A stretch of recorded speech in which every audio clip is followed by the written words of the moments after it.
assistant to the College of Engineering, University of Basrah. On behalf of the University of Basrah, we welcome you and thank you for your cooperation with our university. We hope that this cooperation will continue for benefit for both parties. Now you can start your presentation or lecture titled "A Future of Architectural Values and Visions in the Middle Eastern World." Okay, you can share the lecture. Yes. Thank you very much, dear Dr. Haydar, for your presentation. It might take a few seconds for me to find out the presentation. I think it's clear now. Do you see my screen, right? Yeah. Great. And okay, once more, I will appreciate this opportunity for both both countries for having a big architectural heritage in common. And I think we can have explore a lot of interesting opportunities in the future because we had a kind of similar past, and I hope both countries will have a brilliant future. Architecturally and environmentally and everything. Inshallah. Inshallah. My name is Parsa Pahlavan. I'm assistant professor in Ferdowsi University of Mashhad, and I have studied my PhD in University of Bologna in the field of material design for architectural and restorative applications, and also I'm a graduate of Politecnico di Milano, University of Milan, and it's been a few years that I'm back in Iran, and I will shortly tell you what I'm doing. But the focus of this presentation is future of architectural values and visions in the Middle Eastern world, raising up this question: how the future will be, how the future of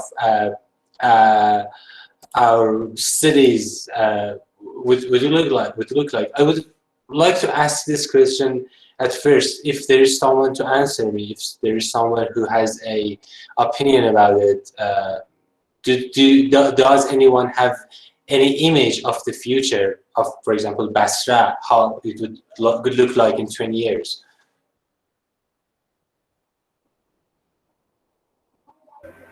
Thank you so much, Dr. Parsa. It's very difficult to expect the future of the vision of the city, how it's look like. Especially nowadays, the change in the old world, it's very fasting, and there is nobody can expect what will happen tomorrow. So there is the development of the technology, development of the idea. So especially in architecture, and there is many, for example, new materials coming down now. So I think it's not easy to developing. However, the development of the cities is coming gradually and not coming very fast. But in last few decades, our cities has been have a lot of transformation or changing, especially in the urban design of the city. So I don't think so there is someone who can answer this question perfectly about the future. Thank you. True. Thank you very much for your contribution. This is not an easy question, actually, because yeah, as you mentioned, there are a lot of uncertainties about it, and then a lot of expectations have never come true. Like people 50 years ago, they were saying that in year 2000 or 2020,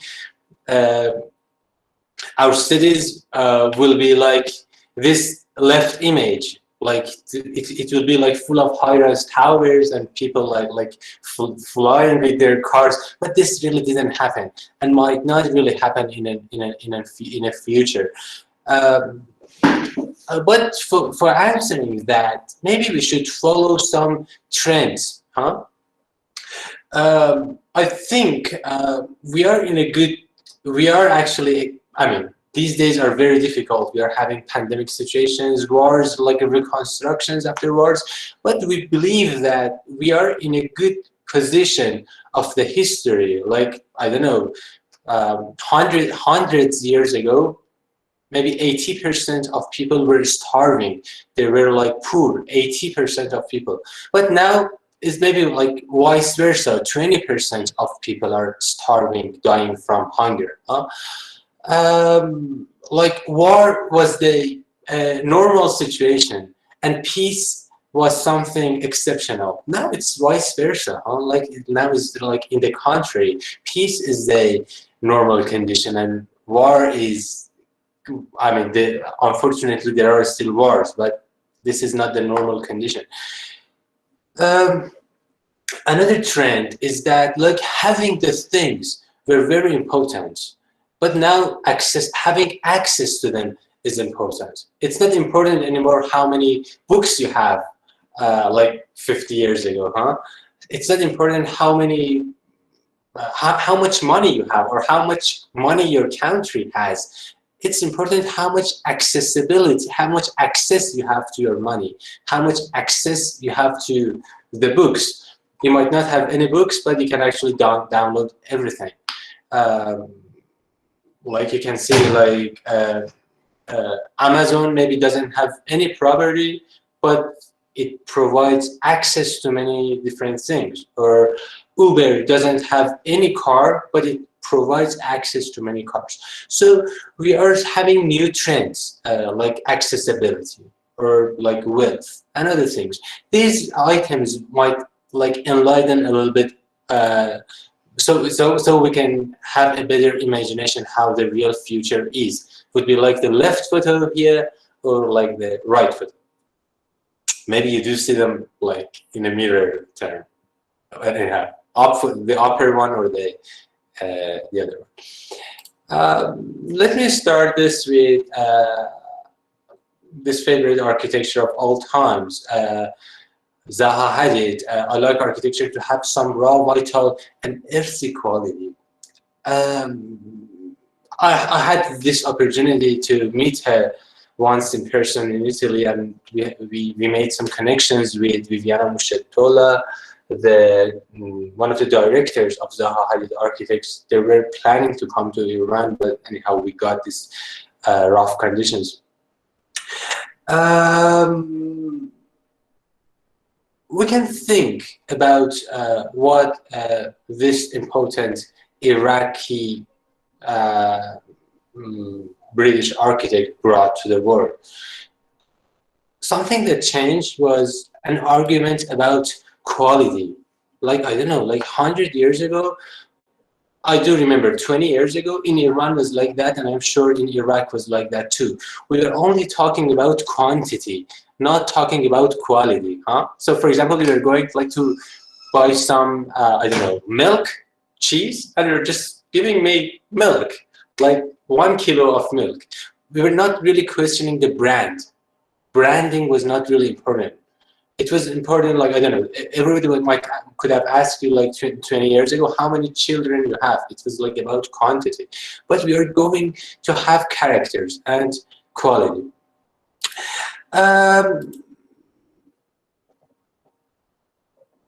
Okay, just before having like the biggest start, I should just tell you that right now I'm a conservation architect. That my research is focused on conservation of architectural heritage or production of materials for preserving some sites in Iran and in Italy.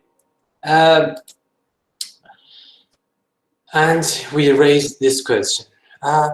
Okay, here is a photo from city of Lecco in northern Italy. These two photos are captured in a distance of 100 years. The left one was captured in 1916, and the right one was captured by myself in 2016. So you basically see over 100 years, this city is not basically changed. But what happens to Mashhad or what happens to Basrah? can you find these photos from your like main squares or streets in Basrah, or they're usually changed a lot? Are they like this photo from Mashhad? The photo is taken like in, I don't know, 70, 80 years. See the context, the urban fabric has changed a lot compared to this photo. See? How is Basrah, by the way? I mean, I have seen some photos, but I think your urban fabric has changed a lot too, right?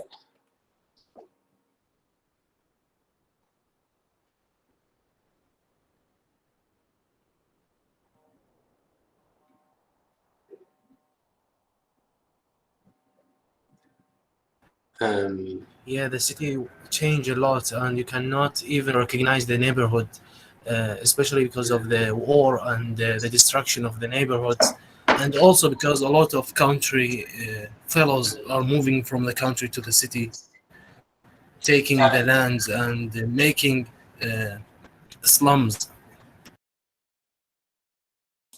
Yeah, exactly. Thank you, dear Karim, for contribution. Yeah, exactly. So see, like this photo, you see like the person at your age and the father and the grandfather were living in the same atmosphere. But for us in Middle East, you said right, because of the wars, because being westernized, because lack of attention, because immigrations, what happens is that we are destroying our urban fabric, and it changes a big thing in our feeling of belonging. You know what? I don't really feel, I don't have like a lot of memories from the city. So this highly affects the crime rate and also the immigration rate. For me, it would be like a lot easier to leave my country, to immigrate to another country. This brings with itself a lot of also economical issues, because every Iraqi who immigrates, he is like extracting a lot of not only money, but also a lot of soul from the hometown. This happens also in Iran and in many other countries. The other thing is that we can have a comparison when we construct a new building.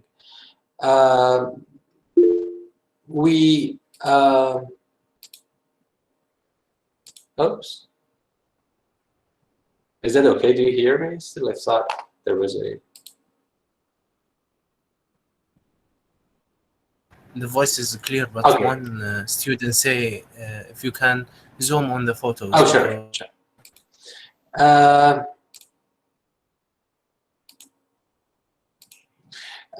Here is a comparison between new buildings and improved ones.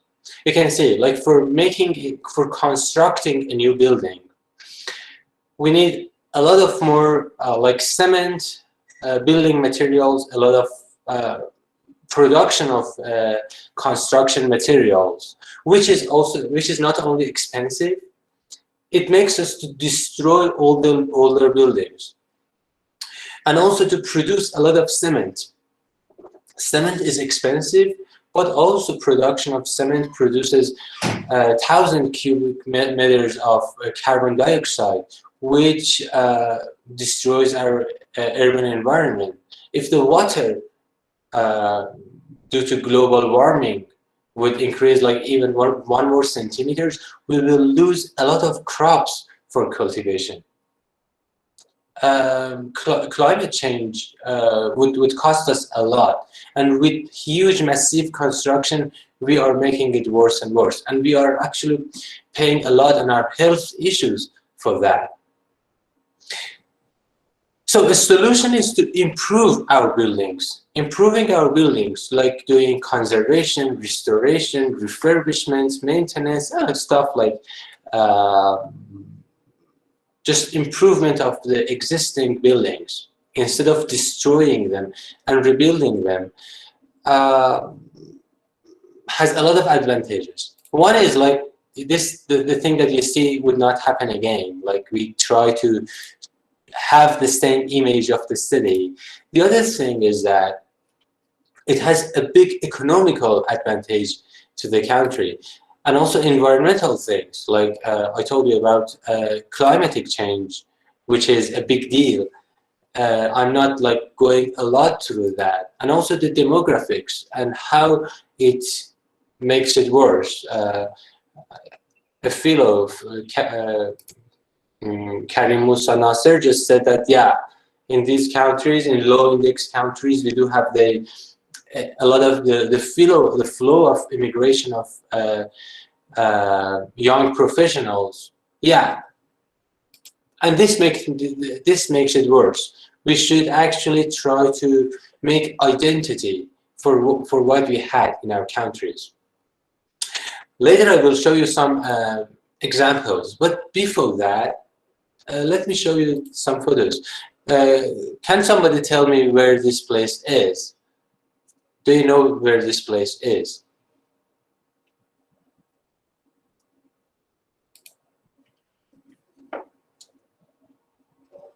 India?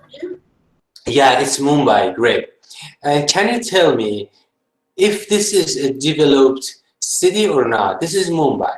Can we call it developed or not? Because these high-rise buildings are like super luxurious buildings that they can compete in terms of construction and wealth and everything with the most high-class buildings in America. Can we consider this a development, a sustainable development? Because you see also slums, like informal buildings, like they're like close by each other, and like in those slums, or like people are having squalid, dirty life. There is no access to healthy water and air, and actually the constructions are getting like blown away in storms or like getting destroyed easily. There is no land tenure. People cannot have any right of the buildings. The situation is so bad in the slums, and like 10 meters by that, there is this high-rise buildings and fancy life. This is a big contrast. I mean, we have it also everywhere, but this, like this evidence, I have barely seen this contrast. So can we call this sustainable development? No, it is not, because it makes social inequality with No, every of course time we can't call this. develop.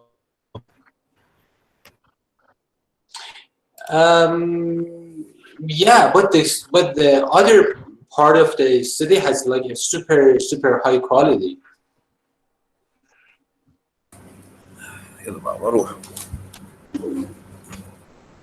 It doesn't But mean the that social it's a developed inequality. city, because the development has to cover all aspects of the city. So this is a big question. This brings us a big question. What if in Tehran or in Basrah we make like we construct super huge malls, or like, I don't know, we can bring Zaha Hadid architects with millions of euros to construct something fancy, and it will be show off to big country, to other countries. Yeah, see like what we are doing and what kind of constructions are we going to have. Would that mean sustainable development for us? Maybe sustainable development doesn't mean having like those fancy big buildings until we have poor life, until we have slums, until we have informal settlements in our countries.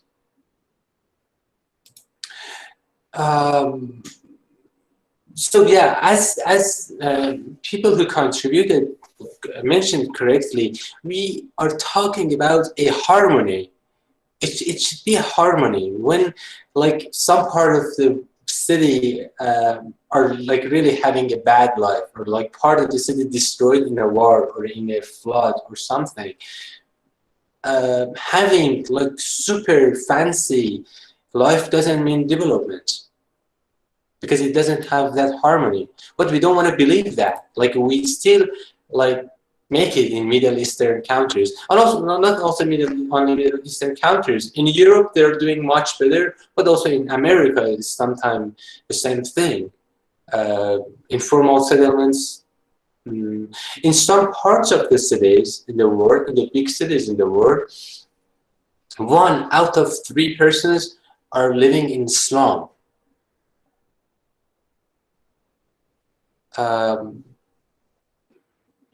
In Persian, we call it zaghe. I don't know how you call slum in Arabic.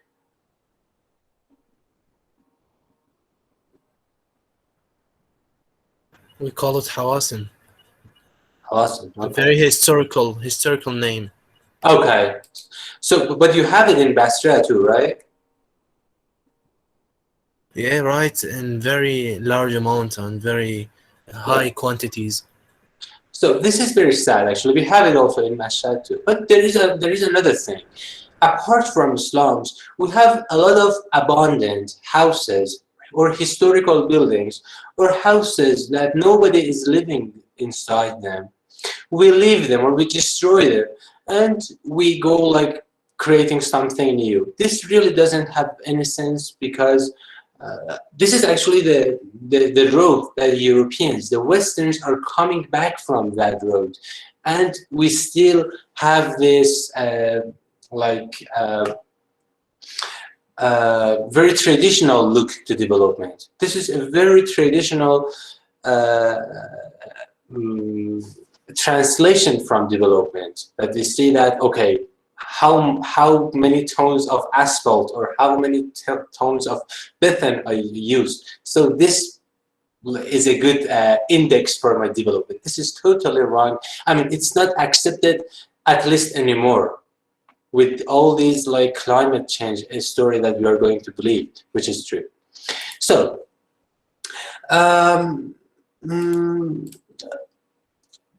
let me show you something. Like, these are photos from Aleppo, which is not far from us. We have experienced the same thing in Iran and also in Iraq. That's why I said we are sharing a story about war. See what was happening. Like Aleppo, like Halab, one of my favorite cities worldwide, got really destroyed. And you see this photo, like in the middle, was like a famous wedding. You probably heard about it. Like, I mean, two folks were taking this photo for like their wedding ceremony.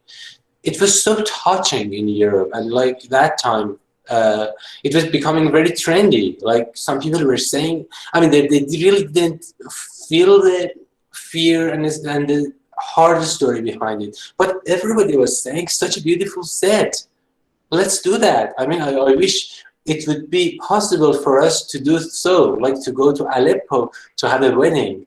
We can spend like thousands of euros on it, but I love this thing. Can you understand the fact behind it?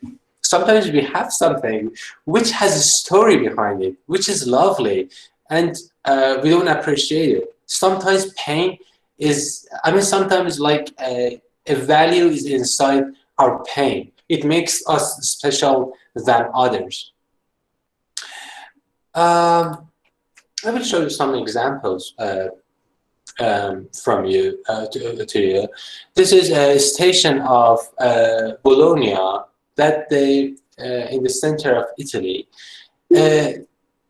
Let me see, probably there is a question. How can I have access to chat box? I don't see the chat box.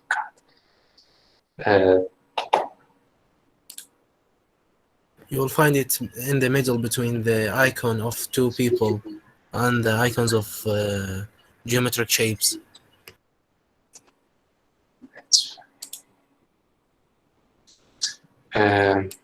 Maybe I'm having a different... But can you tell me what's the question? Okay, yeah, I found it. Yeah, right. The address was right. Can you make zoom in the photos? So the question was that, okay. I got the notification very late. Yeah,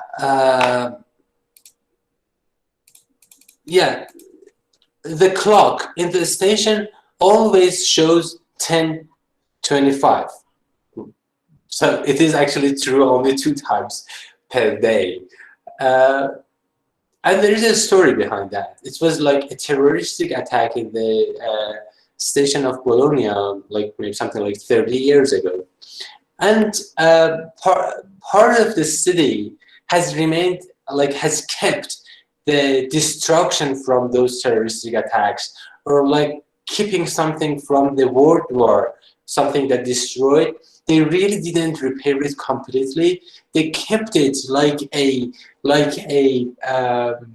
museum article. You know what I'm saying? They kept it. They thought that it has a story in it, and we really don't wanna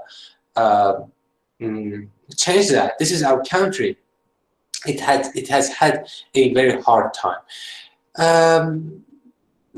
I will show you some more examples from different parts of the world. This is a building in Milan. It was actually, the building was not really having a very good condition, but instead of destroying it and making a new building out of it, they made a new like fashionable clothing store. It's a Zara street, and you see like inside and outside are completely different. And this is an important thing. The building should have its life back. People should go in it. We don't want to conserve the buildings only like for a decorative item. It should be able to accommodate people inside. I will show you a lot of examples. This is Piacenza campus of Politecnico di Milano. Let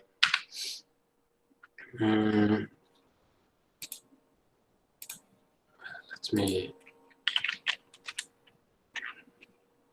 because I'm not really sure about this, I have to check it if it's. Oh yeah, so this was a slaughterhouse.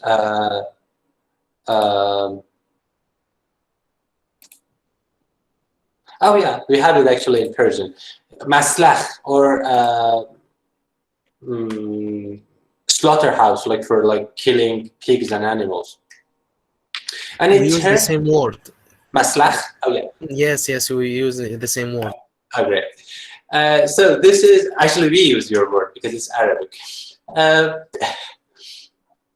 This is, so now it turned into Faculty of Architecture and Urbanism.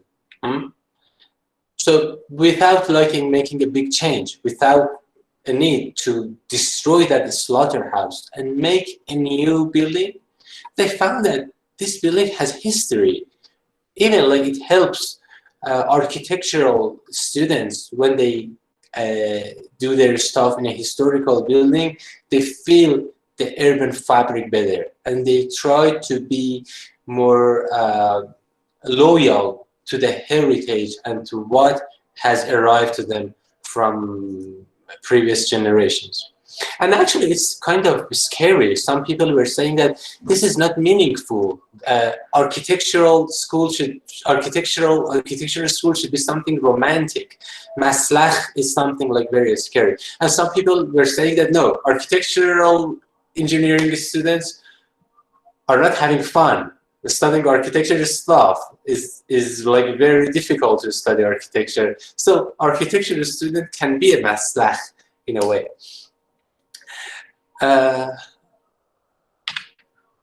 Other examples, like this building that was partially destroyed during the Second World War, again in Bologna, and it had a archaeological sites under that. They had this option to destroy it and to preserve the archaeological site, but they tried to keep the structure, which was not actually something fancy at the time. It was something like pretty much ugly, and many people were saying that okay, you can destroy it. It's not something valuable. We can make something with concrete, and we can make something like very heavy structure. But they came up with preserving the old building and making it preparing it as a free library. And actually underneath is the archaeological site still. See inside. Now the soul is back to the place. It still has the spirit. And people get their newspaper every day and having coffee and having discussions about the building. You see the outside really doesn't show that it's a big cultural center, but inside the spirit is still available. And the archaeological site is under that. Let me shut my window because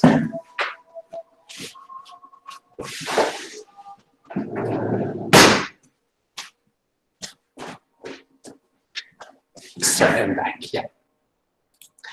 And yeah, this is Sala Borsa of Bologna, and you see like this photo from the archaeological site underneath, and you can see people are walking on there. So it's not really something very weird sometimes. This is a monastery in, or sommet, I don't know, maybe you call it the same in Arabic, I hope. You know, monasteries are like something like very cheap or free hotels, like close to, sometimes very close to churches. So the building was preserved with the same soul, huh? Like you see some stuff in the right photo is added, like adding an entrance with the minimum intervention, but it is finally having the same spirit of the like historical thing. And as it was a monastery, everything was cheap, like cheap food, cheap accommodation. Like the furniture are like doing the same thing, very cheap materials, and it can always work.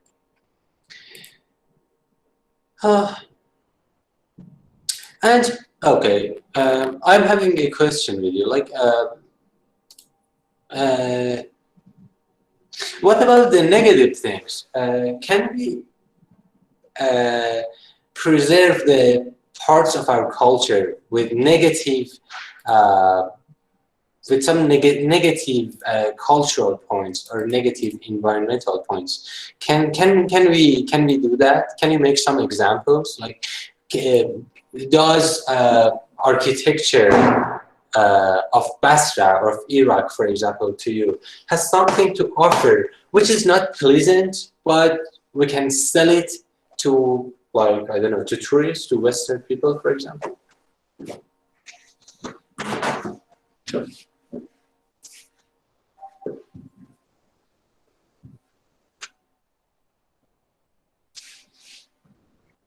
Would you please, can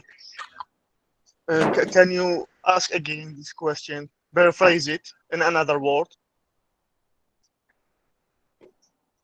Again, sorry, I didn't get it. Would you please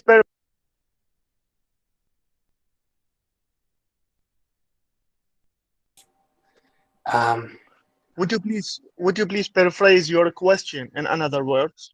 Okay, thank you. Yeah, I mean, sometimes we are having some values in our culture which really doesn't look very positive. Can we still preserve them? Let me show you some examples, and maybe we can get back to the question, because it's kind of vague. It is not really clear, my question. I'm agreed. This is a Parolaccia restaurant in Rome, and it was a neighborhood in Rome that was famous for like very impolite neighborhood, like waiters. When you were going to a like bar, for example, the waiters were like very rude, which is something like negative in the culture. But instead of like coming up with a new presentation, the owner of this restaurant named this new restaurant La Parolaccia, which in Italian means insult, which is very weird, huh? Like,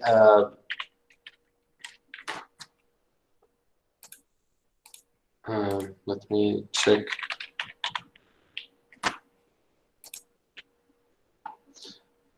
Insult or offense, or like, yeah, I don't know how do you call it. Yeah. So which is really, like, very weird. And they have hired some theater actors instead of waiters, and they like bring the plates to the people, like shouting to them, yelling at them, yeah, just eat that, like fat person, like something like that, you know, just insulting people. And it is becoming very much trendy, the place. Many people would love to have a meal at that place. Like, they're getting insulted, but it is something that makes them special than others. It has some culture, even though it is not pleasant. It is still a culture. It is something different. Can you understand me now? Yes, we can. Insult means ihana in our culture. Yeah, we call it ihana. We call it ihanat, actually. Yeah, yeah, interesting. So we can see, like, a person calls his restaurant parolacha or ihana or insult, and it is overbooked. You cannot book a place there on weekends. Because there is a culture behind it. Because it was directed, because it has a storyline. Or there is like this other thing in the same city. No, it's in Bologna actually. The culture of fast food was like, I mean, slow food could not really compete with fast food. Many people were like eager to have fast food. And making, like, people in this city were always making fresh pasta. Like pasta, they were making it with flour and egg in the houses. So they came up with to present it like in the vitrines, something that like always people were used to do that in the kitchens and nobody could see that. They found it can be interesting for the tourists and for the people. Why hiding that beautiful thing? So they started doing it behind the windows, and it attracted so many people. So it is like something that really saving the culture of grandmothers, and also it has like also a big economical sense. Another example. This is Hormuz Island in Iran. This is pretty much close to the cultures that we are dealing with, Iran and Iraq in a way. This example is beautiful. I love it because this Dr. Nad Alian, who got back to Iran in Hormuz Island, he started this business to help women to have their own like income from doing some paintings, some very like basic scholastic paintings. So women were like coming usually 2-3 hours in that place to do these paintings and like having a very like minimum income out of that. But it was a very traditional society. The guys were becoming like so mad at this, and they attacked to the building several times, and they attacked and they hardly injured the founder of the building, and they destroyed all of the paintings. They ripped them off. They broke all the articles, the guys. So what happened next, do you think?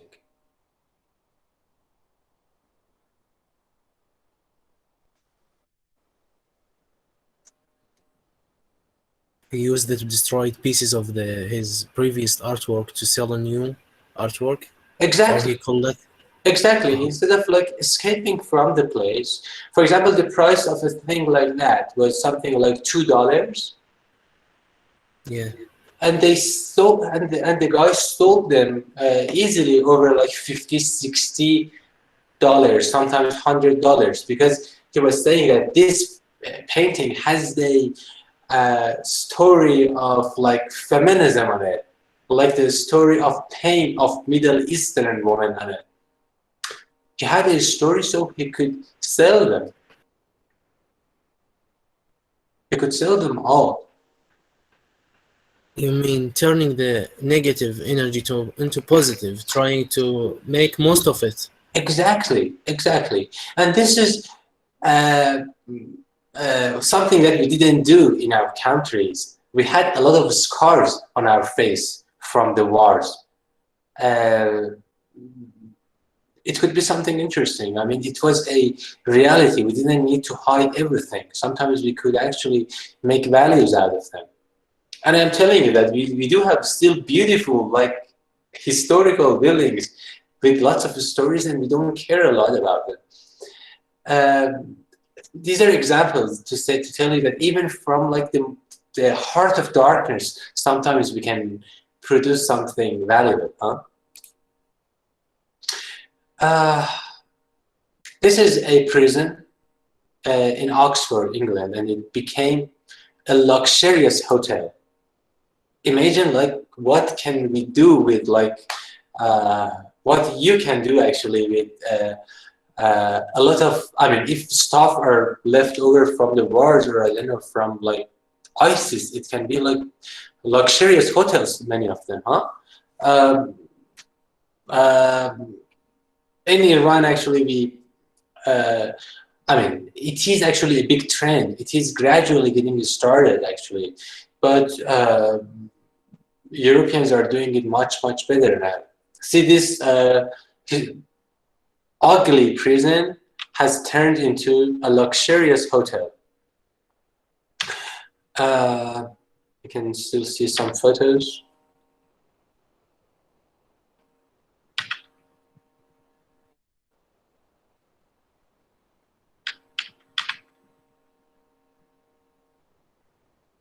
And yeah, luxurious hotels are finally the same all around the world. Like for a person who is wealthy enough, like a super luxurious hotel in Monte Carlo is the same thing in Dubai, in Basrah, or in Shanghai, in anywhere, like anywhere in the world, like luxurious hotels, like more or less the same thing. But this one has a spirit because it has a story. Having a story is very important. And yeah, because it was a prison, you can imagine different things there.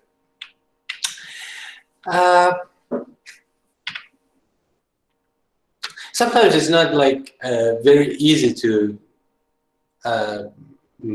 tell you how we can turn a historical building or old building into a new one. But we do have this index for us, our students in Mashhad, and like they should consider the neighborhood economy.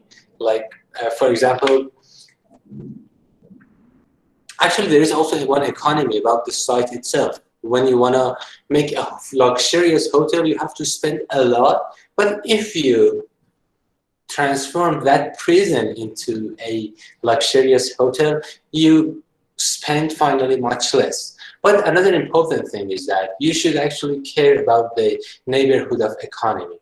For example, what if you, I mean, for example, if there are small hotels around you, if you make this one, you shouldn't really bankrupt them. You shouldn't really damage the economy of the small Iraqi hotels. For example, this means to us neighborhood of economy, environmental aspects, social aspects, cultural aspects, and like accessibilities, like how every handicapped person, people with ability problems can enter the building. And finally, I'm going to tell you something that in many European schools, now it is a big look to architectural design. They don't necessarily ask the students to design something new, because we know like maybe in 10 years in the city of future, maybe there is no land. So we should, I mean, maybe the future cities It's something like the cities that we do have, but only we have rendered the ugly parts beautiful. We have changed the ugly parts into beautiful things. So a lot of design studios are oriented into dealing with historical buildings. I'm going to show you like only a few examples of what I do with some students in a conservation studio in Basrah, which is pretty much because we do, our partner for this course is Politecnico di Milano. They helped us a lot in developing it. Professor Rosina from Politecnico di Milano. So we try to have the same high standards for this course. I'm going to show you only some assignments. This is the this is the abandoned textile factory in Mashhad, almost 100 years old. And you see like with interesting architectural features, but now it's empty. So our students, instead of designing a new building, they try to inject some functions into that historical buildings. This brings us a lot of environmental, economical, and cultural values in their life if we make it good. You do see some interiors from the building, and I will very fast, I will fastly show you some examples of what my students carried out. For example, the upper photo is the real factory, and the other one is the simulation of what the students were making it into a science factory, for example. This is something like about damage mapping, surface mapping. The canvas that I showed you, that like a building, how can improve the economic soundness of the neighborhood and itself, how much money it can earn for like compensating the money from conservation. For example, this group made it into a fashion house. It's an Islamic fashion house. It had textiles, so they thought it's a good story to connect it to a Islamic fashion house building. Or the other group who tried to, this is still the same fashion house, improving the energy efficiency of the building and also improving the architectural layout, the fire exits, the safety of the building and stuff.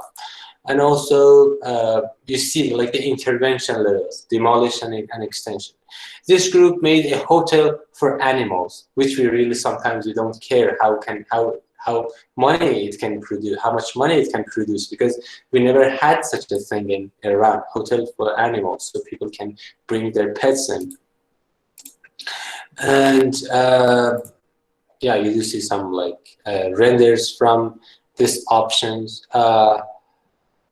and also some details stuff. And even they thought about the menu of the cafe and how like the dress of the waiters will be.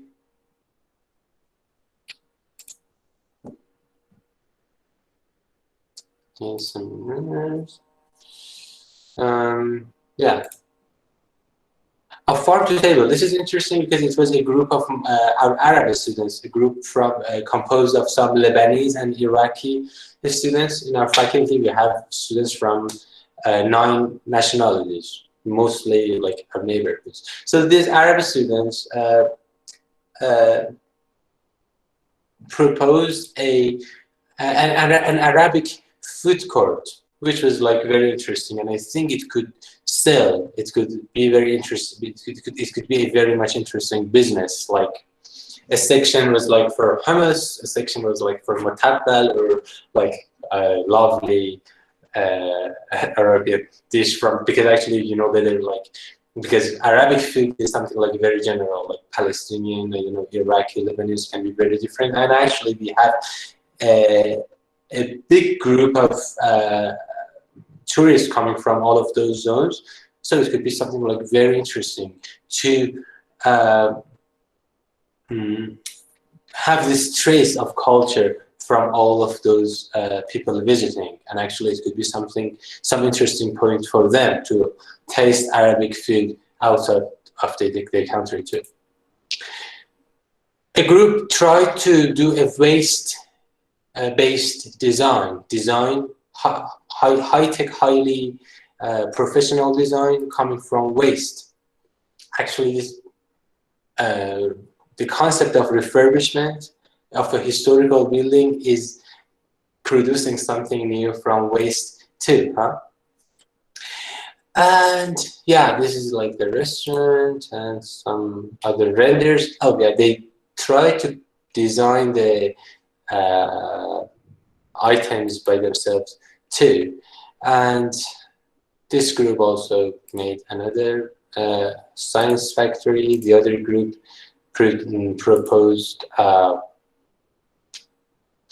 other functions, and I'm gonna shut my presentation because I wanna really have for your discussion and questions.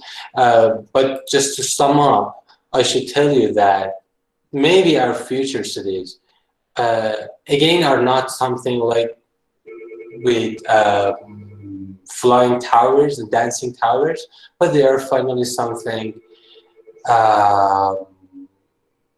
with a touch of like our history, something that means that we have rendered the ugly parts of the city to something beautiful. Thank you very much for your attention. Thank you, Dr. Parsa, for this interactive lecture.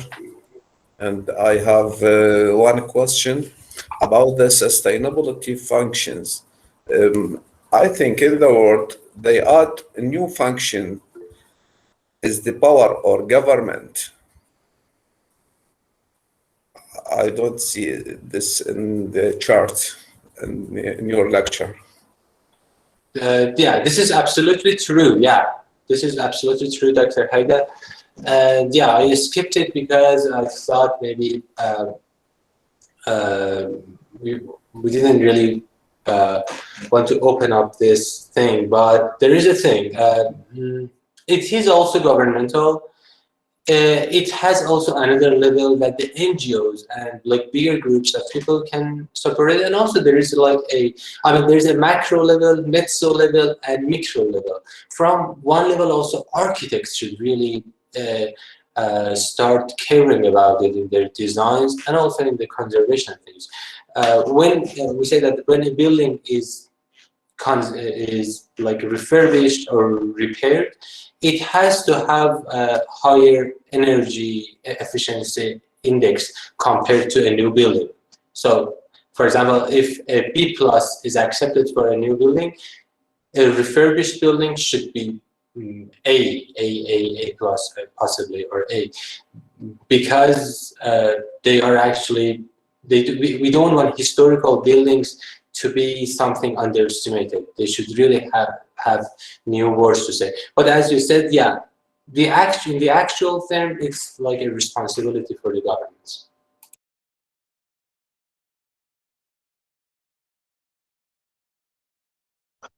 Also, I have a question. Do you offer the sustainability system as a solution or as a method to achieve our target of the future city? Or do you have another system to be adopted in order to reach this target? Okay. Thank you for the very interesting question. Sustainability is a big process, huh? It can have different levels. Of course, it has like passive system, active systems, political support, and also the role of users, huh? The users, like as a person who lives in this building, should behave in a sustainable way too. I mean, I should be trained in a way too. Like, I don't know, I'm in a cold weather, I cannot like really roam in the house with t-shirts and like having like a very much high temperature in the house, for example. Huh? Users political system, architects, urban designers, everybody actually. This is because actually sustainability, as I started, it is related to every different aspect of construction. For example, I told you, like when we destroy the buildings, we are actually producing lots of landfills, lots of building trash, which is actually something against sustainability too. So the aspects are unlimited to me. Yeah, we could not really list everything. You're right. Right. Okay. Now we will open the discussion by asking a question from the lecturers or students. Any question? Yes, Dr. Haider. نعم دكتور أسعد. Yes, دكتور أسعد. Thank you, Dr. Parsa, for this beautiful lecture. Related to the first question about how we expect the future of our cities.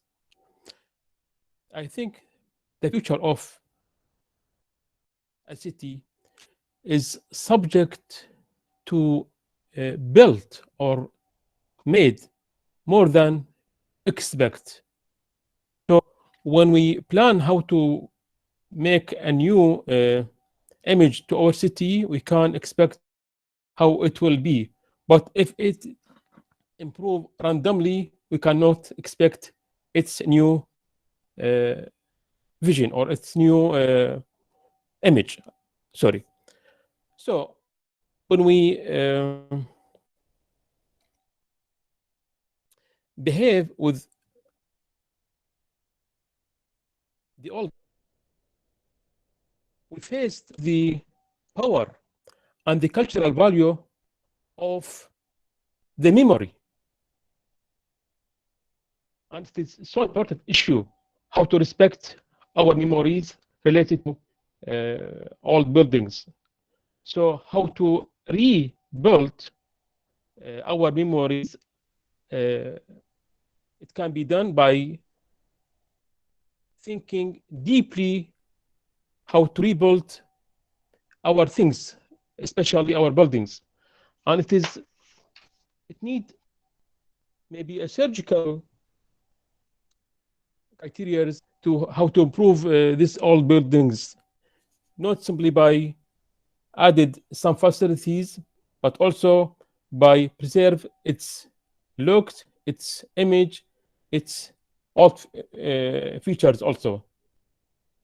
Thank you, Dr. Parsa. Thank you, dear Dr. Asad, for the important question. For the very important remark. Yeah, I should tell you something that everything maybe starts with a dream, with a vision. And yeah, when we realize it, we go through a plan and we have a strategic plan for that. And yeah, we finally catch it. But the first step is that we should really know what we want. We should really know what do we want. Sometimes it has happened, like in many Middle Eastern countries, like maybe in Iran a lot. Like we were thinking that, okay, we want for example, this city to be like Dubai.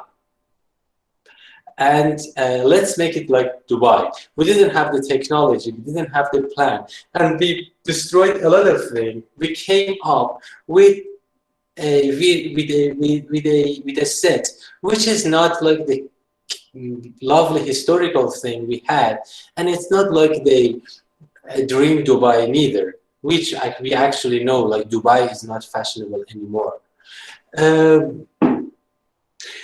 A very important item is like to start appreciating what we already have. This is like something that this is a gift from our ancestors, and we should not really. We should really believe that we do something in the Mesopotamia, in Middle Eastern countries can happen as it happened. Like a star like Zahra, it can happen a lot in the architectural world again. What is important is that to foster architects which are not really trying to shock others. Sometimes in the architectural faculties, we teach students to shock others, like to make something that everybody would say, wow. We had this colleague from Cincinnati University who was a professor, who was my professor in Polytechnico. He was saying this important thing. Sometimes he was saying, if you create a building that somebody might say that such a good architect it had, which means that this building is failed because it was not serving the city, it was serving the architect. This is a selfish material. So maybe we should start with this mentality from educational levels, from universities, to tell the students about the importance of urban fabric and about the importance of history. We are not really trying to fake history, but we are trying to have our own interpretation. We are trying to respect them. For that, you can have, you can choose your own way. Somebody tries to have contrast with the past. Make something with glass, make something with titanium, I don't know, close to a historical building. Somebody has a strategy of like similarity, but this is not important. You're thinking about it and you're making a respect. The bad thing is not having the respect for the history and context. Otherwise, we can teach different ways and solutions in the architectural schools. I hope I am done with the answer.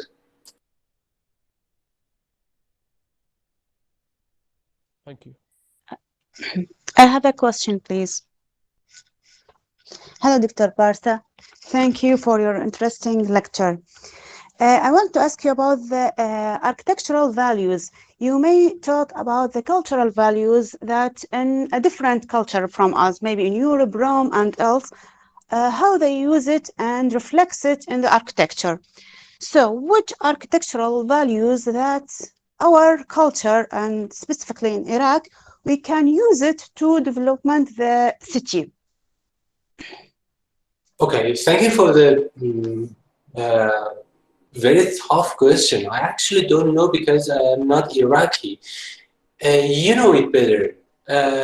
I'm sure if you explore your culture, you will find the brilliant answers from that. I'm sure like Iraq has something to offer that makes it special than others. This country was there before like formation of almost everywhere in the world, like architecturally speaking. So you do have a lot to offer, but you should search for it. Sometimes there are something that we have found them like as negative objects, like some examples we saw. But I really don't know the answer of that question. But I'm sure Iraq has a lot of it. But you know it better than anybody else in the world. A person in the chat box has questioned, what about like the slums and underdeveloped zones? Is it something positive about it? Yeah, I think so. I think there is positive things about it. A way is that we contain the problem, we don't tackle it. We don't like destroy. Sometimes we do it also in Iran, like destroying the slums so that we think that the problem is solved this way. No, we should contain the problem. So firstly, the problem should not grow anymore. And then we try to deal with that. Sometimes, I don't know, ideally, a day that we were done with the slums. Everybody could get the acceptable level of welfare. Maybe those slums can still be preserved as a part of our history, or like for, I don't know, for having like parties, camps, museums, or like because a day for a memory from the day that we had the slums. Yeah, I think if we search, we can find some. But actually, slum is a damage by itself.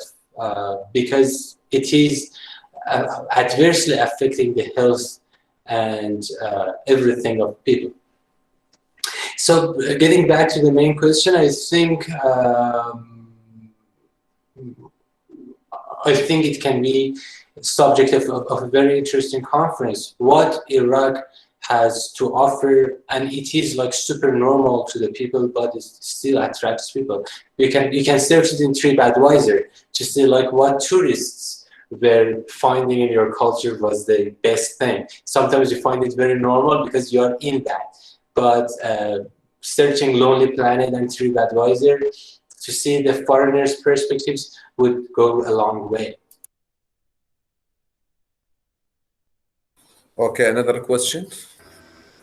Yes, Dr. Haider, if you allowed, thank you so much, Dr. Parsa, for your really valuable session and your wonderful presentation.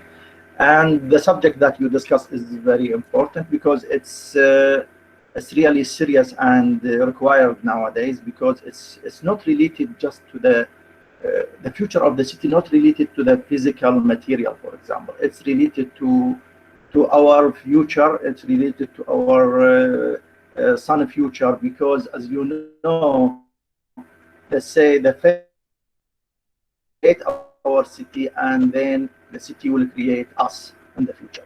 So we talk about our son and our future of our generation. So I think it's very important. And but I am wondering, do you think we can draw, or we can create the vision of the image of the future of our city without the impacting, without taking our consideration of the others?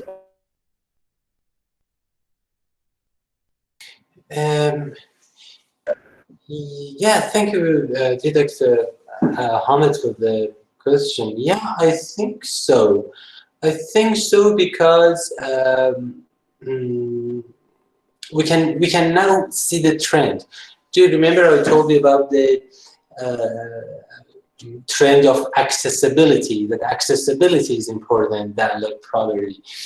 We can follow the trends, and we can see like where the world is going through. For example, now as we look through Arabic studies, we can understand where are the unpleasant parts. Probably the future city, I mean, this is like the way that we think today, is the city that highlights more identity and more culture, and is like more loyal to climatic design, to historical design, to environmental design, and also the building that it has. It is going to bring more democracy and more injustice. As in the beginning of lecture, some students said that Mumbai is not lovely because it doesn't have harmony, because some parts are like super developed and some parts are like super poor. So probably bringing a proper like justice would form a big part of our positive future of the cities in the future, inshallah. Okay, thank you. Another question from students. One question of the student in the chat box, if you want to read it. Yeah. Okay. Okay, yeah, I already answered that. So I think we are done with the... No, I think the second one, she said that we can, you said that we can turn the negative into positive in building, but how we can reverse that into urban scales? So, for example. Oh, yeah. Of course, it's not easy. Otherwise, we would have done it everywhere, huh? It is not easy. We saw some tiny examples, like not in the urban level, but we saw like the painter guy who tried to sell the broken paintings, ripped off paintings. Or the example of the restaurant who branded the insult, ihana, as guys said, to super powerful marketing. We saw those little examples. But in the urban level, of course, it needs a lot of study and a big cognition of the culture and also knowledge of marketing. So we need a big interdisciplinary platform for, composed of architects, marketing professionals. This is very important. And also designers and also social scientists who really believe in the future of the country. This looks tough, but we can look through so many examples, like the prison or I tell you, for example, like a red light street in Amsterdam, which was like a super negative thing, but they turned it into a very positive, or a lot of other items. But we need interdisciplinary research and cognition for that.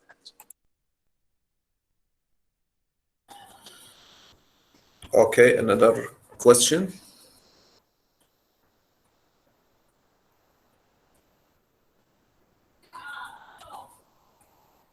Yeah, Sarah.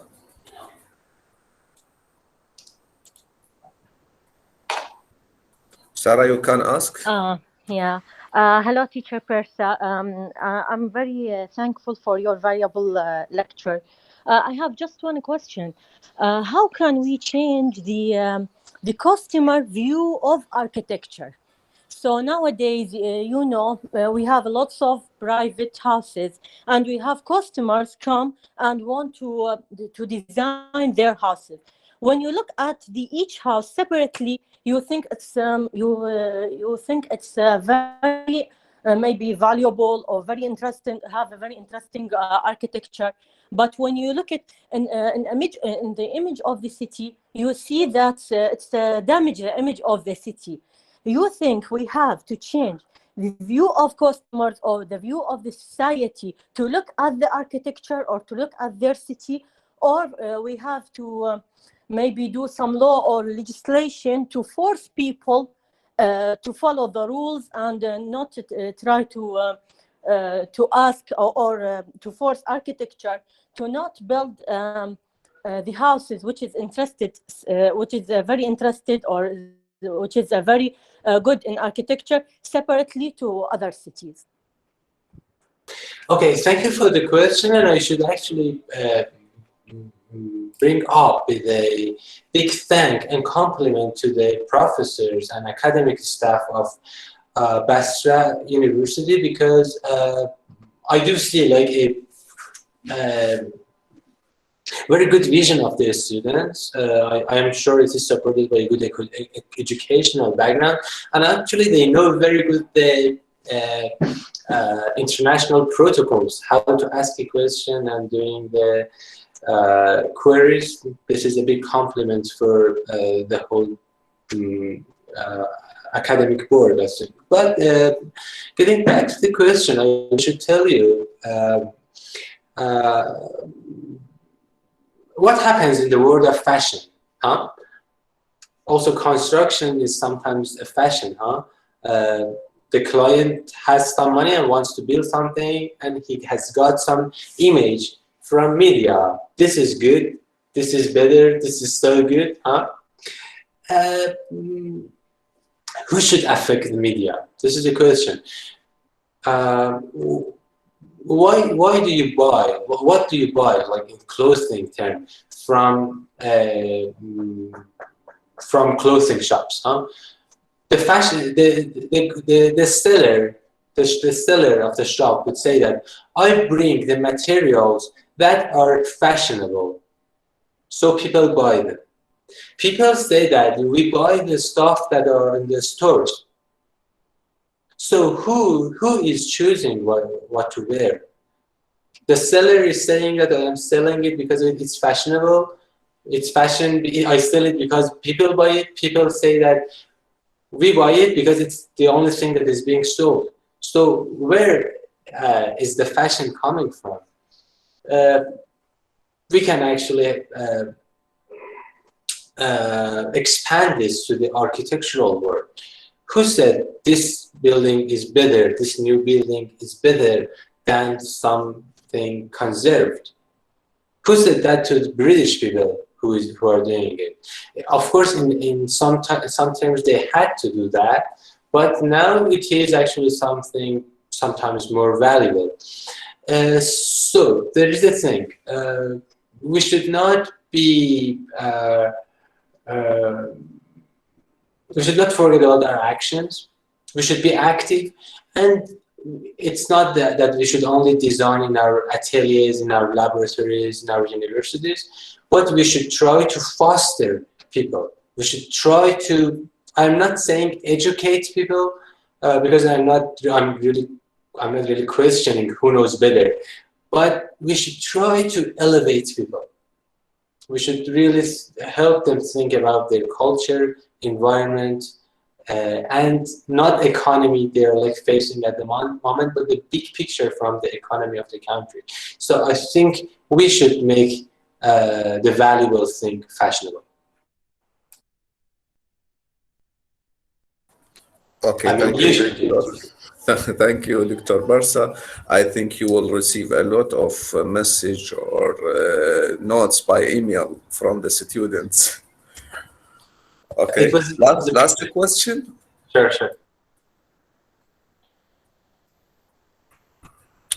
Okay, that's enough. Thank you, Dr. Parsa, for this lecture, and we hope we will see you again in the future.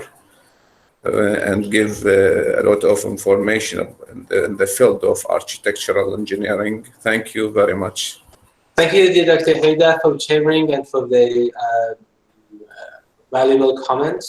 And I want to once appreciate this opportunity and thank you all for having me. Have a great day, everyone. Okay. Thank you so much, Dr. Parsa, and I am really highly appreciate. Thank you, Dr. Very valuable. Thank you so much. Thank you. طلابنا الأعزاء تقدرون تدخلون على الرابط حتى تسجلون حضوركم وحتى تحصلون شهادات المشاركة. شكرا جزيلا.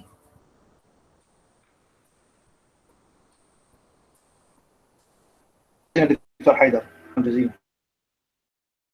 شكرا دكتور حامد لحضوركم ولتفاعلكم مع المحاضرة. عاشت ايديكم. شكرا جزيلا.